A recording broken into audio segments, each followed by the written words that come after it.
এ যেন এক অভূতপূর্ব গণ আন্দোলনের সূচনা। স্কুল, কলেজ কিংবা বিশ্ববিদ্যালয়ের গণ্ডি পেরিয়ে রাজপথে নেমে এসেছে সাধারণ মানুষ। ছাত্রছাত্রীদের কাঁধে কাঁধ মিলিয়ে মিছিলে সামিল হয়েছেন শিক্ষক শিক্ষিকারাও। এই যে কালকের দিন একটা ধর্ষণ হয়েছে, আজকে এখানে আমরা নিরাপত্তা কোথায় পাবো বলেন আপনারা? আমাদের নিরাপত্তা কোথায়? আমরা আগে কিরকম ছিলাম, এখন কিরকম? রাতের অন্ধকারকে এফোর ওফোর করে জ্বলছে হাজার হাজার মোবাইলের টর্চ লাইট। ঢাকা, চট্টগ্রাম, বরিশাল, খুলনা, রাজশাহী, সিলেট, বলতে গেলে গোটা বাংলাদেশ আজ এক ছাতার তলায়। ছোট শহর থেকে প্রত্যন্ত গ্রাম, সবখানেই একই চিত্র। ওরা এমন যেন শাস্তি হোক, যেমন আরেকজন জমি নেক্সট টাইমে যদি করতে চায় ওটা খালি যেন ওরা সতর্ক হয়ে যাক। মানুষ আর ঘরে বসে নেই। পাড়া মহল্লায় রাস্তা আটকে বুক ফাটা আর্তনাতে ফেটে পড়ছেন মায়েরা বোনেরা। তাদের আঙ্গুল সরাসরি রাষ্ট্রের সর্বোচ্চ কাঠামোর দিকে।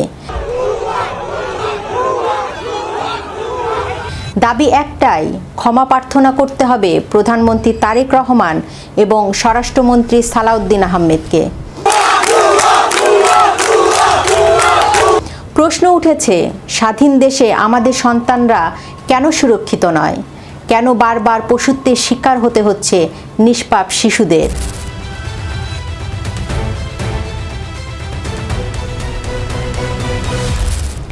এই ক্ষোভ কি কেবল আবেগের? না, এর পেছনে রয়েছে এক রক্তহিম করা পরিসংখ্যান। আন্তর্জাতিক খ্যাতিসম্পন্ন মানবাধিকার সংস্থা আইন ও সালিশ কেন্দ্র যে তথ্য সামনে এনেছে তা শুনলে যে কোনো সভ্য সমাজের বিবেক কেঁপে উঠবে। চলতি বছরের জানুয়ারি থেকে ২০ মে মাত্র ৪.৫ মাসে অন্তত ১১৮ জন শিশু নির্মম ধর্ষণের শিকার হয়েছে। ধর্ষণের চেষ্টার শিকার হয়েছে আরও ৪৬ শিশু। আর সবচেয়ে ভয়ঙ্কর বিষয় হলো, পাশবিক নির্যাতন শেষে কিংবা ধর্ষণে ব্যর্থ হয়ে অন্তত ১৭ শিশুকে নির্মমভাবে হত্যা করেছে অপরাধীরা। ঢাকার পল্লবীতে ৭ বছর বয়সী শিশু রামিসা আক্তার নৃশংস হত্যাকাণ্ড এই ভঙ্গুর নিরাপত্তা ব্যবস্থার কফিনের শেষ পেরেকটি ঠুকে দিয়েছে।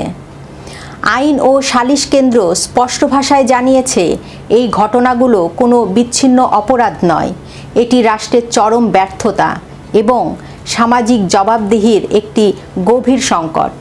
অথচ আইনি কাগজের পাতায় আমাদের প্রতিশ্রুতি কতই না উজ্জ্বল। বাংলাদেশের সংবিধানে ২৮ এবং ৩২ অনুচ্ছেদের শিশুদের জীবন, নিরাপত্তা এবং মর্যাদার অধিকারকে মৌলিক অধিকার হিসাবে স্বীকৃতি দেওয়া হয়েছে। জাতীয় শিশু নীতি স্পষ্ট করে বলেছে, শিশুদের সর্বোত্তম স্বার্থ রক্ষা, সুরক্ষা এবং বৈষম্যহীন বিকাশ হবে রাষ্ট্রের প্রধান অঙ্গীকার। শুধু তাই নয়, বাংলাদেশ জাতিসংঘ শিশু অধিকার সনদে স্বাক্ষরকারী একটি অন্যতম রাষ্ট্র। ফলে রাজনৈতিক আইন অনুযায়ীও শিশুদের প্রতি সব ধরনের সহিংসতা ও যৌন নির্যাতন বন্ধ করতে রাষ্ট্র বাধ্য। কিন্তু বাস্তবতা কি? বাস্তবতা হলো, আইন আছে কিন্তু আইনের প্রয়োগ নেই, নীতি আছে কিন্তু তার কার্যকারিতা নেই। বিচার প্রক্রিয়ার দীর্ঘসূত্রতা এবং পুলিশের দুর্বল তদন্তের কারণে বছরের পর বছর ঝুলে থাকে মামলা। অপরাধীরা আইনের ফাঁক গলে বেরিয়ে যায়, আর ভুক্তভোগী পরিবারগুলো একদিকে হারায় তাদের সন্তানকে। আপনারা বিচার করতে পারবেন? পারবেন না। আপনারা কোনো এক্সাম্পল তারা করতে পারবেন? আমার থেকে স্টেম নেবেন, স্টেমে লিখিত নেবেন। এটা বড় যুবক ১৫ দিন, এরপর আরেকটা বড় কোনো ঘটনা করবে, এটা তলে চলে যাবে। অন্যদিকে ধুকে ধুকে মরে নিরাপত্তাহীনতায়। জনগণের এই ক্ষোভের আগুন কিন্তু একদিনে জ্বলেনি। দেশ জুড়ে যখন ধর্ষণের বিরুদ্ধে মানুষ ফুঁসছে, ঠিক তখন অন্তরালে চলছে আরও এক নীরব রাষ্ট্রীয় হত্যাকাণ্ড। গত ৩ মাসে বাংলাদেশে হামে আক্রান্ত হয়ে মারা গেছে প্রায় ৫০০ শিশু।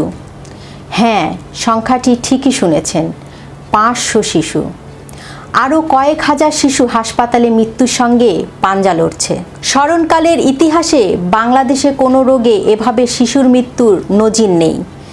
বিশ্ব স্বাস্থ্য সংস্থা এবং ইউনিসেফ স্পষ্ট জানিয়েছে, সময়মতো শিশুদের হামের টিকা না দেওয়ার কারণেই আজ এই বিপর্যয়। যেটি করেছেন ডক্টর ইউনূস এবং তার বান্ধবী স্বাস্থ্য উপদেষ্টা। রাষ্ট্রের অব্যবস্থাপনার কারণে বাতাসে উঠছে শত শত মায়ের কোল খালি হওয়ার হাহাকার।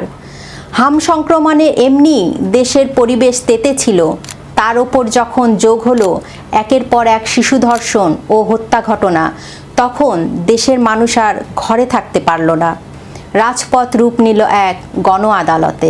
অনলাইন থেকে অফলাইন প্রতিবাদের ভাষা আজ কতটা তীব্র তা বোঝা যায় সোশ্যাল মিডিয়ার দিকে তাকালে।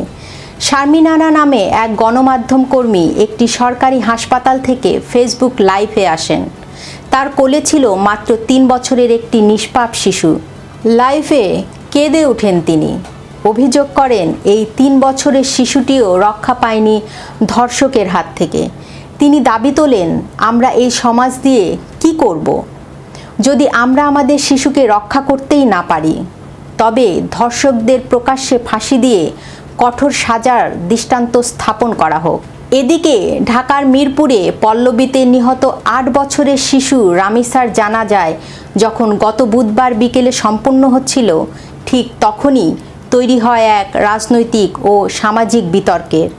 কারণ প্রায় একই সময়ে প্রধানমন্ত্রী তারেক রহমান গাজীপুরে একটি রাষ্ট্রীয় অনুষ্ঠানে যোগ দিয়েছিলেন। পল্লবীর স্থানীয় মানুষের ক্ষোভে ফেটে পড়েন। তাদের প্রশ্ন, প্রধানমন্ত্রী কেন জানাজায় এলেন না?